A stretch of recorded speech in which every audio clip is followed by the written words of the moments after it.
Welcome back to It Just Takes One. This is Kelly Watson, and it is a pleasure to have you back with us.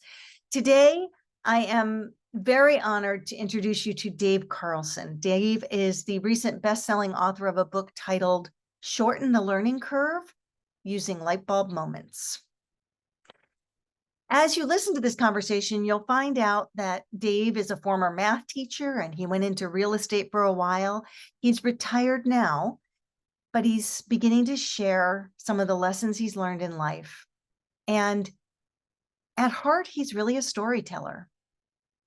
As you listen to our conversation, you'll hear him tell stories about sports and about travel and experiences that he's had, people he's met, and how all of those experiences have taught him, but also how all of those experiences have continued to encourage him and all of us to embark on the learning curve. If there is something out there that feels daunting or insurmountable because the learning curve is too steep, that you will be inspired by Dave's message to go for it.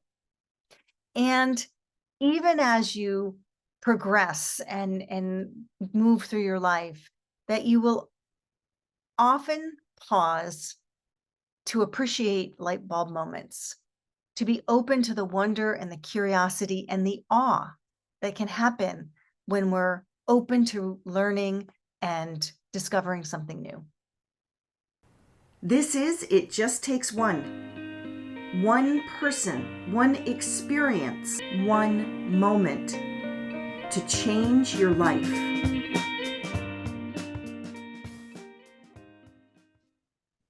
Dave, it's so great to see you, and welcome to It Just Takes One. Glad to be here. I'm glad that we're here too. As you know, we like to invite our authors onto this podcast because it is great to share your book and your stories with others. And it's also an opportunity for people out there who are interested in writing and might have questions to hear what your process was like and what that whole thing was for you. So we'll talk about all of that on today's show. But let's just start by talking about your recent best-selling book. And the title is Shorten the Learning Curve Using Light Bulb Moments. Yes. We need to talk about what all that means, but let's start with a really easy question. Why did you select that title and this topic for your book? Basically, the book title describes movement forward. I was an Algebra 1 teacher, and I got a phone call from a teacher from an 8th grade, and she says, I have a student who's not doing well. He gets a 75, and to be honest with you, Dave, he's not a real good math student.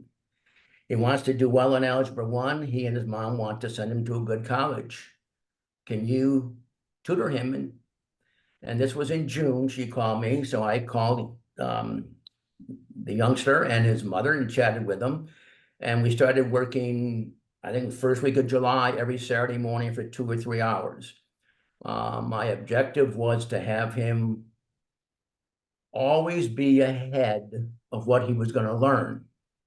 I felt if he knew the material ahead of time, the learning curve, there wouldn't be a big learning curve. It would be, oh, I've heard this before. This is not bad.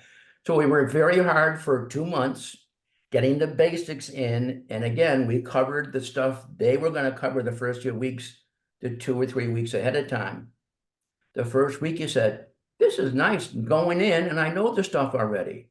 And within 2 weeks, he said, I know this stuff. That was a big, big change. And so that's when I learned, oh, and by the way, I've been teaching math for a while, so this is not the first, oh, if they know ahead and have, I can do this, it gets done. So the learning curve to me, and I'm a sports nut, is so true in sports. University of Connecticut just won the championship, and they had a guy that was, actually he left high school early by a semester to go to the university. And his reason was to go overcome the learning curve before he started playing. And that was last year, Alex Carabin. And he says in the paper that this made a big difference. I knew what to expect. I knew I was going to be coached. I had no learning curve the year I played last year. They won the championship. And if you're a sports nut, they also won it this year. And he was a big factor. So that's why light bulb moments and learning curve, to me, go right together. It's such an interesting thing because we hear that, I have a learning curve, or there's going to be a learning curve with this new topic or thing that I'm endeavoring to do. But I don't know that we really stop and think about what that term means, learning curve. In the beginning of the book, you actually give some definitions of it. And I would love for you to share what your definition is of a learning curve. What is a learning curve? A learning curve is when you're in a new situation and you don't have any experience back here to bring forth, how am I going to do this? How am I going to achieve this? How can I accept this? I did a lot of public speaking, and one of the things I learned, a lot of people come to a speech because their boss sent them, their manager, you need to go to this. And what I learned up front was, I was very fortunate. One of the companies I worked with years ago sent me to a class for a week. It was called Meeting People on Their Terms. And they broke you into 4 categories. The important thing is not necessarily what category you in, but what category is the person you're talking to. And your job is to go and make them feel comfortable. If they're comfortable, they're going to talk and share things with you. Plus, they're going to trust you because you're working on their terms, not your terms. So whenever I talk to a group or an audience or coach someone, I ask a lot of questions. And I've learned also, I was called sometimes the teacher who didn't answer questions, my own, because I stopped. That means they have to think, oh, what's she going to say next? They start participating. And if they start participating, they're probably not going to walk away mentally or physically. And to get people involved, that's the whole thing, in my opinion. Mm-hmm. Mm-hmm. And there's an element of the learning curve that I think is daunting for people. Sometimes people will decide not to do something because the learning curve feels too steep or too overwhelming or too scary. What would you say to somebody out there that, like, for example, writing a book? Let's say there's somebody out there listening who wants to write a book, but doesn't know how, and the learning curve of figuring it out seems daunting.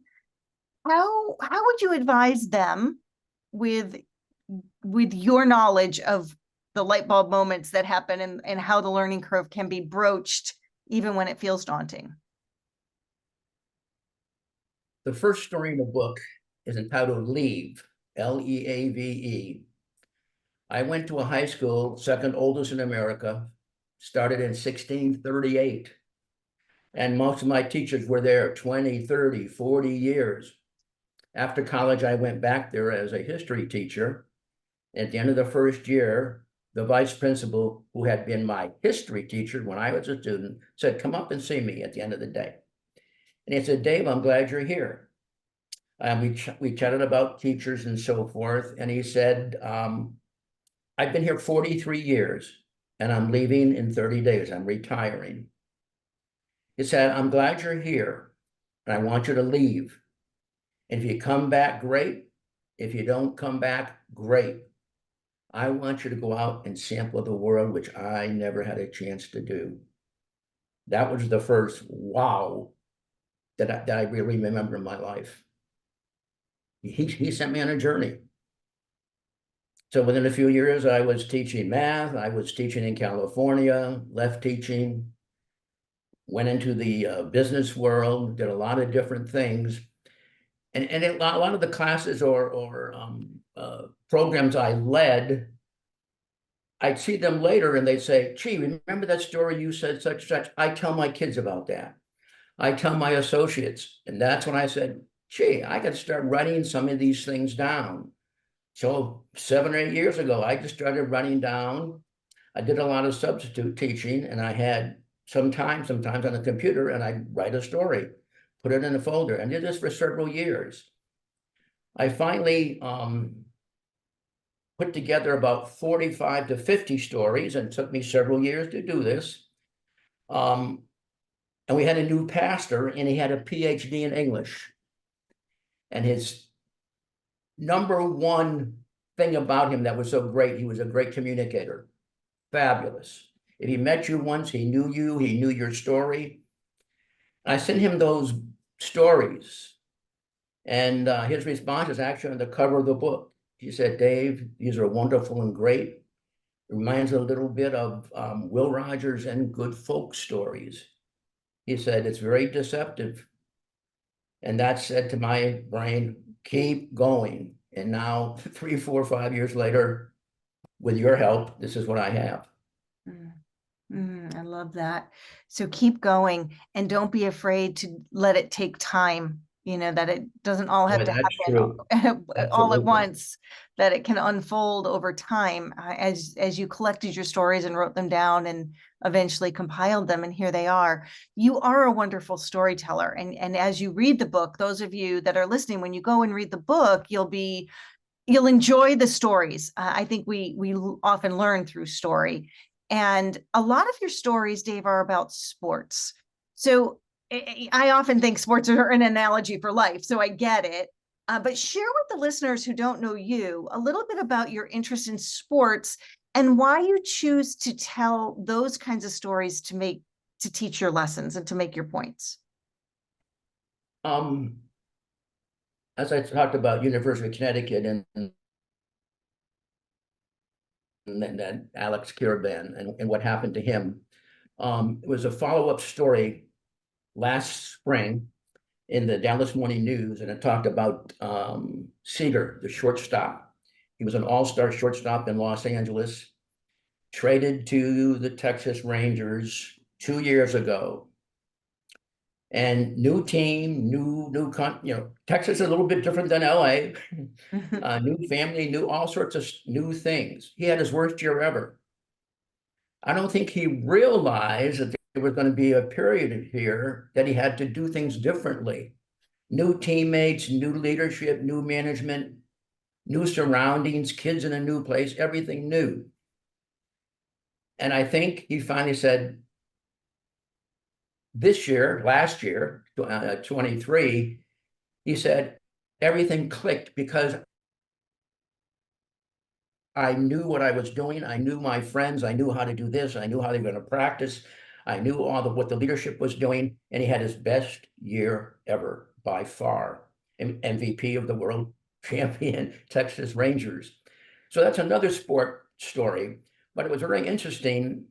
In January, it came out that King Charles III, I believe, if I'm correct, had cancer.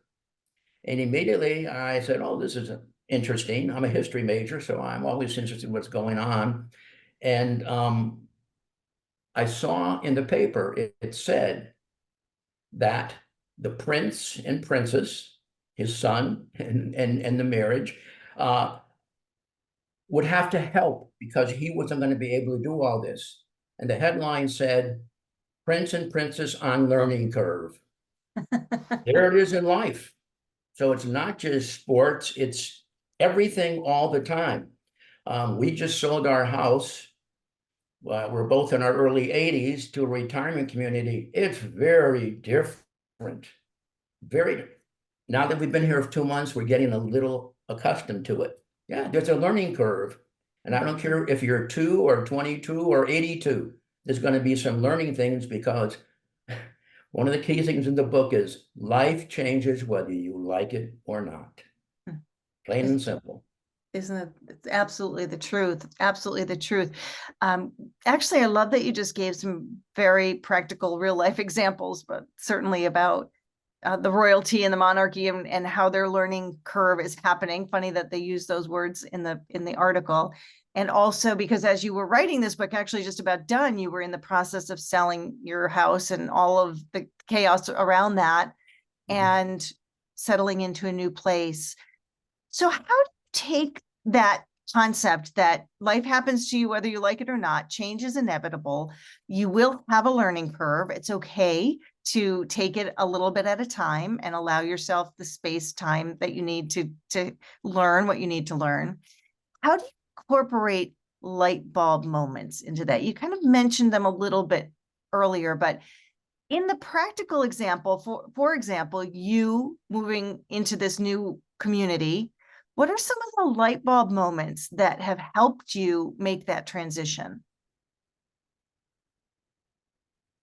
One of the great things about light bulb moments, they can be your light bulb moments, or if you talk to other people, read other things, they also have experienced these things.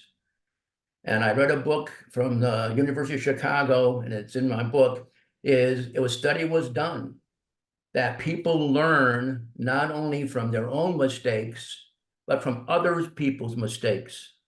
As a matter of fact, the studies showed you're very receptive to other people's mistakes because they weren't yours personally. So you didn't take offense at it. Sometimes when you go through the experience, you're not real happy because it was you. But if you use other people's positives and negatives, that can be a big light bulb moment. The big TV star, Winfrey, what's her last name? Oprah? There you go, Oprah. She had a big thing on aha moments. And that's really what light bulb moments, when a flash comes on, saying, oh, now I got it. And I just read recently another article, I do like to read about this kind of stuff, that sometimes these light bulb moments don't come on right away. And sometimes they come on slowly saying, oh, this changes what I used to think in my pattern. My pattern's right, but this now is a different fork in the road, so I got to go a different way. A great example of this, we bought a house in Plano 15 years ago, and it had two beautiful trees in the front. We often said we bought the two trees and the house came with it. About 4 years ago, 5 years ago, on an afternoon, about 3 o'clock, I'm watching a ball game or something, I heard this crash. And I go out, and that big live oak, huge tree, has split in half. Fortunately, it landed between my house and the neighbor's house. Now, it did some damage to the gutters and so forth. We called the experts. He said, you should take it down because we're afraid the other half could fall on the house. With hindsight, we probably shouldn't have done it, but we did it. So now we had a house with sun half the day and then shade on the other day.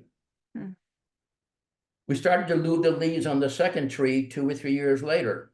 And so I called the same company. And he comes out and he says, it has rotted roots. It's going to be, you should take it down.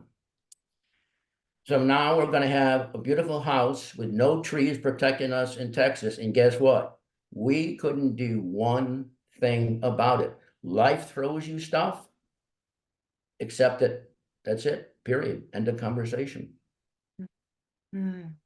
Yes. And in many of your stories in the book, you'll see not only does life get thrown at you, but also that when you do just go through the learning curve, you experience the aha and that light bulb, that it actually might end up better than what you had thought it would be to begin with.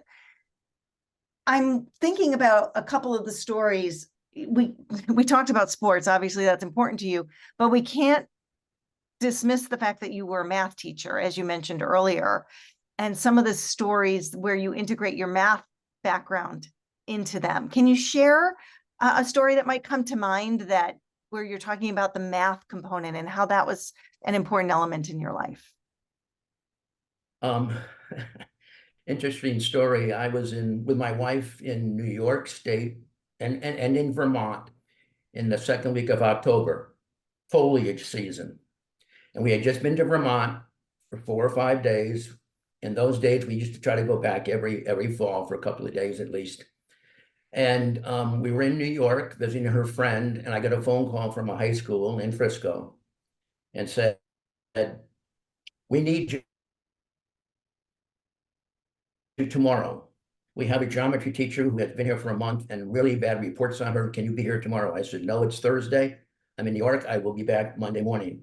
Please be here at 7 a.m. School starts at 9. Please be here at 9 so we can get you with the department chairman, get you set going. Now, the truth was I hadn't taught geometry in 40 years, 40 years. So I went in that morning and subjects change, math changes, but fortunately, most of the geometry was the same. So within an hour, I felt good enough. And an hour later, I was out teaching. And the most wonderful happened at the end of the first period.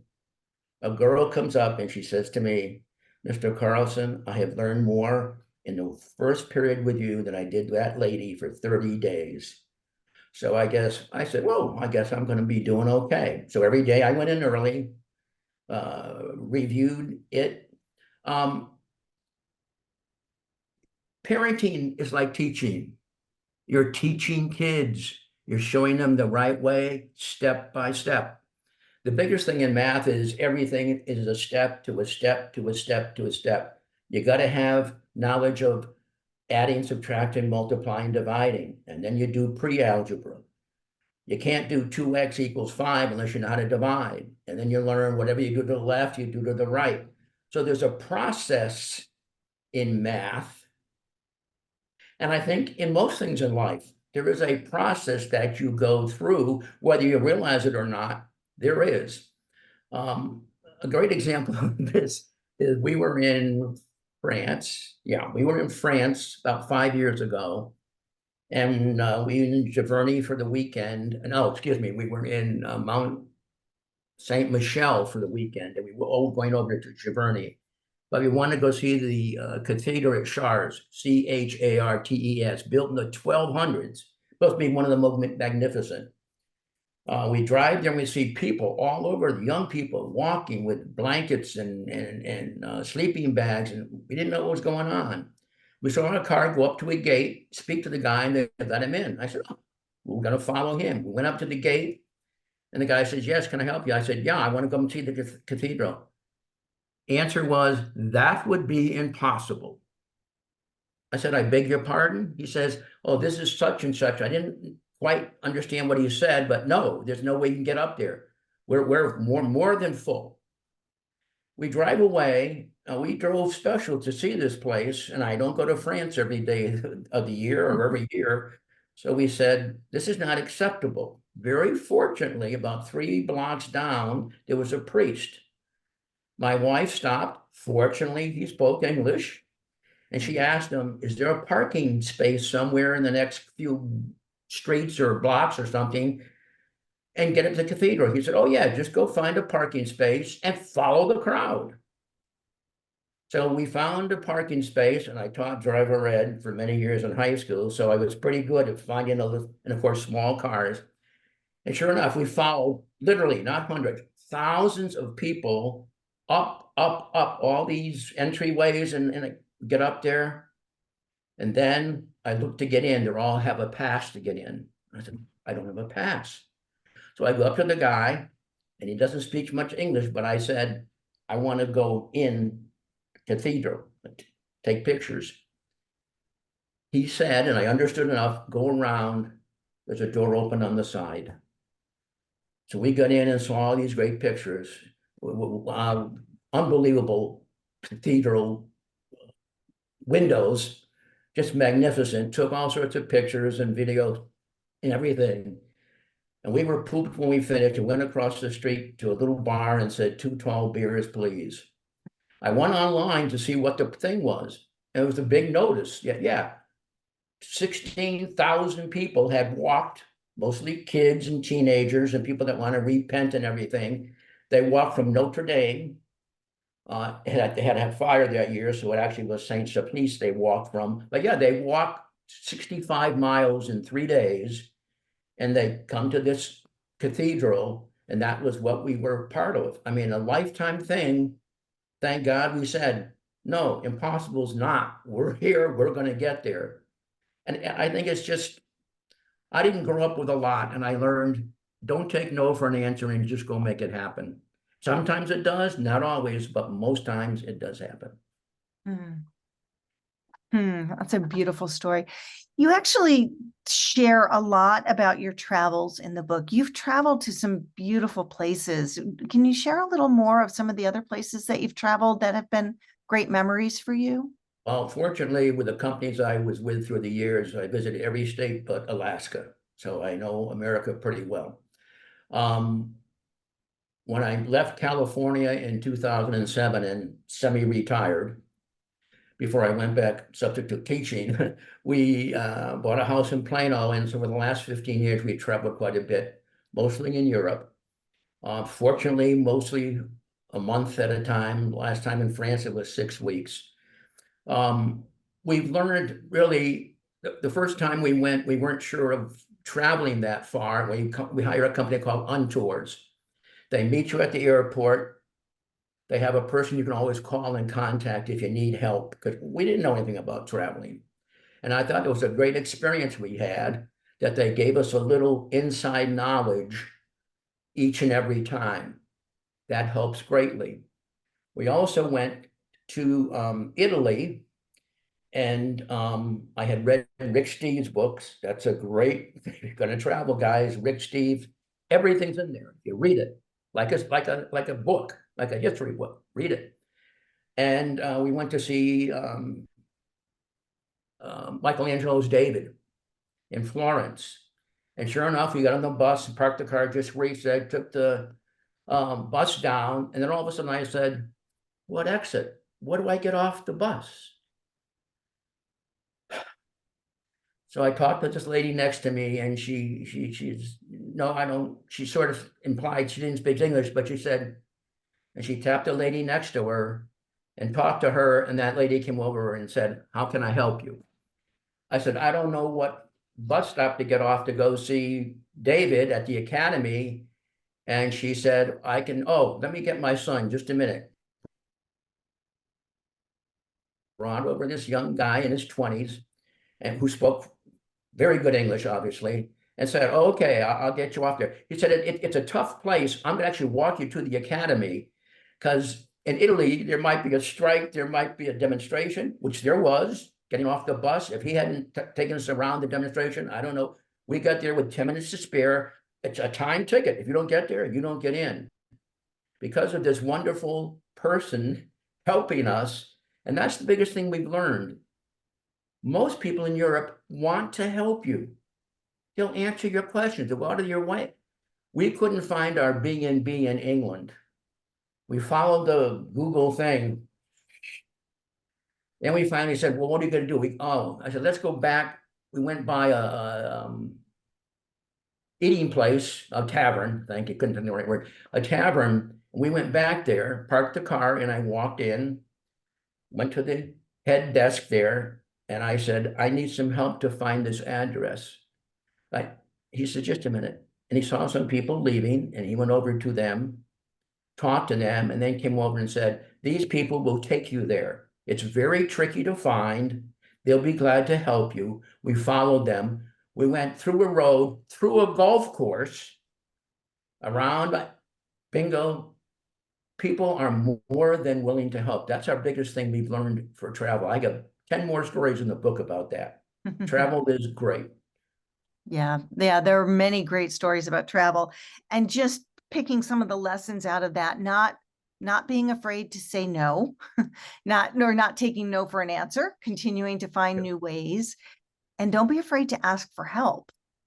Again, that sounds so simple, but it isn't always that easy especially when you're in a place where they don't speak the language, or even if they do speak the language, sometimes we get caught up in not wanting to ask for help, which flattens our learning curve, doesn't it? It doesn't give us that chance to actually get the experience that we want to have.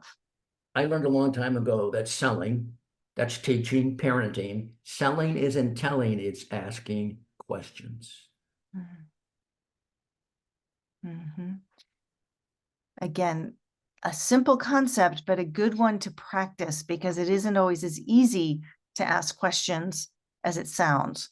But it does open doors and opportunities and experiences that you might not have otherwise. And those light bulb moments might happen as a result. Right.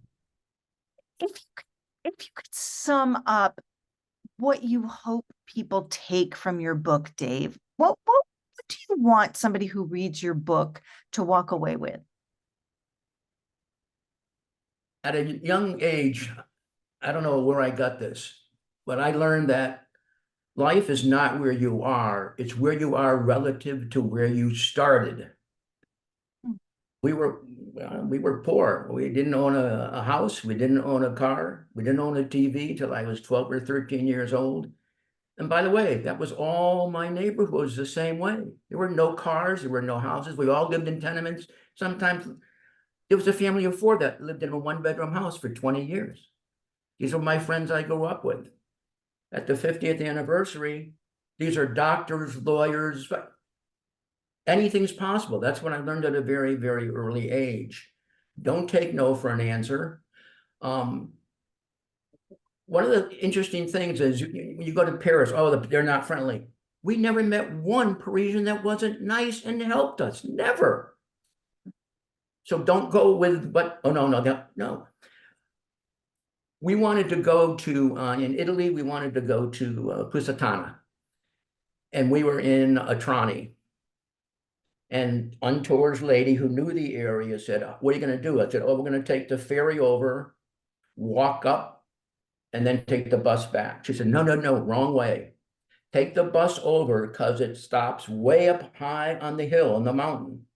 Walk down leisurely through it, have a nice leisurely dinner when it's warm, and get on the ferry and come back. Because I was willing to ask, and she knew, we won that trip in a positive way that day because we weren't afraid to ask. That's what we've learned is last story on asking. I was with Century 21 for many years on the West Coast, and we did a big thing in the 80s with service. Everything was service. And I was instrumental in helping develop some management programs. And I was invited to go up to the Northwest. The people that owned our region also owned the Northwest, to go up to Seattle and actually go to the islands out there and do a conference. So I said, well, if I'm going to go to Seattle and I want to talk about service, I should talk to Nordstrom's. That's supposed to be the place. So about a week before I was going to go, I called Nordstrom's, and I'm waiting for 8 phone calls. You know, I made one call, and she says, just a minute, please. I asked for Mr. Nordstrom. He answered the phone, one call. He answered the phone. I said, I want to come up and chat with you for a while. When are you coming? I'll give you half an hour, 11:30 to 12. I went up and talked to him, interviewed him with a tape recorder for half an hour before I got on a float plane over to the islands. I've learned companies more than willing to share with you if you just ask. Mm-hmm. Yeah, great reminders. Let's talk a little bit about the writing process. You mentioned earlier that you started taking your stories down sort of over time. People said you should share them, and you kind of spent some time writing them. Again, thinking of listeners out there that have not done that yet, or who have maybe bits and pieces of writing that they've done. Can you share a little bit about what your process of putting the book together was like, and maybe any advice you have for somebody who wants to write a book and isn't quite sure where to begin? Best thing to do is get a pad of paper, just like I have here, and I just wrote them down. And then a month, 2 months, 3 months later, I would type them on a word processor on a machine. And then fortunately, my wife is a pretty good editor. Wait, excuse me, 1 second. Spam. My wife is a pretty good person for editing, so she could go through and pretty much. I write the way I talk, and you can't write the way you talk. But if you put it down on a piece of paper, then a good editor, a good person can really make it understandable to people that are going to read it. For my book that I'm going to have on Amazon very shortly, they wanted a biography. So I started with, I've lived in Connecticut for 38 years and then I lived in California. She made 3 sentences, one nice long sentence, because she's good at that stuff. That's not my gift. So you don't have to be perfect. You can hire people like Kelly right here and other people that were more than willing. They're good at that. You get the story to them, they'll make it work. You have to edit things over and over and over. I've learned that. And then just when you think you're done, no, there's 2 more things, 3 more things, 4 more things. Such is the nature. But this started 8 years ago, so it doesn't happen overnight. We actually have a lot of authors who come to us who have had a book in process for years and years and years and years. I remember when we first started, someone had one that was in their desk drawer, written, completely done for 14 years, but just didn't know where to take it next. You make a good point, though, just sideline to that. You make a good point, because sometimes people are good storytellers like you are. And verbally, you can spin a tale and tell the story. And as a listener, we can absorb it and kind of follow where you're going. And yet, remarkably, that doesn't always translate in the written word. Oftentimes, when you try and write that way, it's so all over the place that our brain doesn't absorb it the same way. Correct. And so I'm really glad you pointed that out, because if somebody out there is a storyteller and says, I don't know how to write it because it doesn't sound right, correct. That is true, which is why having a good editor is important. Yes, absolutely. Yeah, I was actually working with somebody just before we got on this interview that is a wonderful storyteller, and the same thing. And when it comes out in the written word, it's just an interesting thing that we don't absorb it the same way. But there are plenty of good editors in the world. And if you find somebody like your wife or somebody that can take the message and just craft it into words that make more sense for the reader, then it comes out to be a beautiful book. Yeah, and then she's not perfect. And then you go to the next step and take a professional and you got it. That's right. And like you said, editing is an endless process. It can take many, many iterations. And just when you think you're done, there's a couple more things. And no matter how many eyes are on it, there always seems to be a couple more things. So be patient, and just allow those edits to happen. Now that the book is coming out, Dave, what are you looking forward to? What's next? What are you going to do with the book? I made the list, like you said, of many, many people with today, if they're young, it's got to be a phone number and a text. My children and grandchildren don't read emails, basically. You got to text them. So I have one text list, and I have, for my older friends and relatives, I have an email list. So I'm going to let them know that we're going to be launching the book, as you suggested. The whole thing is not that my book is the best thing that's ever been written, but the fact that the people that I worked with through in meetings and coaching, they all said, this is good stuff. I use it. I just want people to be able to see it. I always believe this: when the student is ready, the teacher will appear. If you're looking for something, you will find something in a story, in a magazine, on the TV, a friend. Something will pop up in the next week or 2 or 3 or 4, whatever it might be.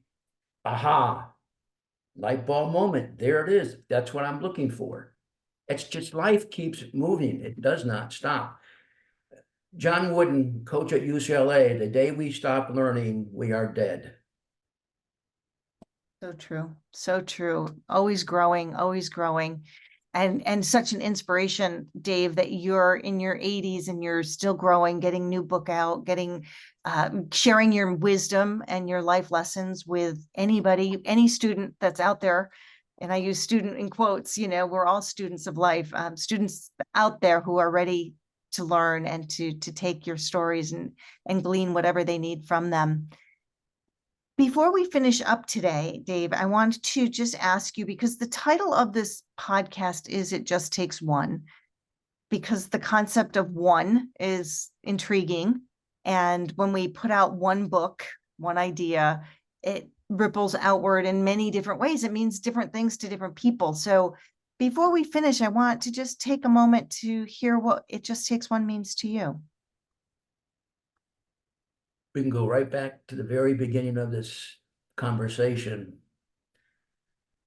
when Mr. Perry, the vice principal, who had been my math teacher, my history teacher, said, "Come up and see me.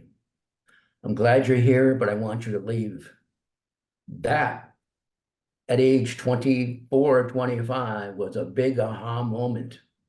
He had stayed and been successful and wonderful, but he saw something in me, I guess. I was a good student, I got the honor society and all that, but he saw something that he wanted me to experience that he never had, which is other things.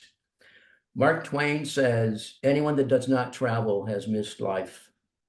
You've got to go out, meet different people. One of the reasons that Toyota left California to come to Plano, Texas, and I lived in Plano, Taunton.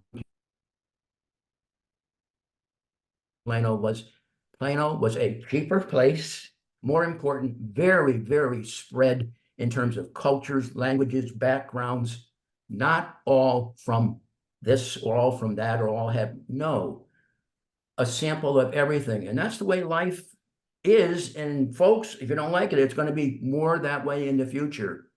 Diversity is what it is. It's not going the other way. True, true. So one person saying one thing, Yeah. one book with one message can make all the difference. Yes, absolutely. Excellent. Dave, it's been a pleasure working with you. It's been a pleasure talking with you today. Thanks for joining me for the podcast. Thank you, Kelly. Appreciate it.